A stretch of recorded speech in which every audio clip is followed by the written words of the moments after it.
नमस्कार, सत्यदर्शन न्यूज मध्ये आपले स्वागत आहे. मी पायल शहा. एक नजर टाकूया आजच्या ठळक घडामोडीवर. ही निवडणूक लोकशाही पद्धतीनं पार पडावी, खासदार प्रणिती शिंदे यांची मागणी. सोलापूर महानगरपालिका निवडणुकीच्या पार्श्वभूमीवर खासदार प्रणिती शिंदे यांनी भारतीय जनता पक्षावर गंभीर आरोप केले आहेत.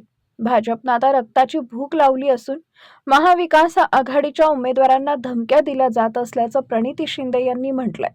सोलापुरात अलीकडेच राजकीय हेतूनं खून झाल्याचा दावा करत प्रणिती शिंदे यांनी प्रशासकीय पारदर्शकतेवर प्रश्नचिन्ह उपस्थित केले. निवडणूक अधिकाऱ्यांकडून माहिती न मिळणे तसेच वेळेनंतर एबी फॉर्म स्वीकारले न जाणे यांसारख्या अनियमिततांवर त्यांनी लक्ष वेधलं आहे. भाजप नेते साम, दाम, दंड, भेद या सर्व नीतींचा वापर करत असल्याचा आरोपही त्यांनी केला. या गंभीर परिस्थितीत महाविकास आघाडीनं उच्च न्यायालयात याचिका दाखल करण्याची तयारी दर्शवली आहे. ही निवडणूक लोकशाही पद्धतीनं पार पडावी यासाठी प्रशासन आणि पोलिसांनी कोणत्याही दबावाखाली न येता पारदर्शक चौकशी करावी अशी मागणी प्रणिती शिंदे यांनी केली आहे.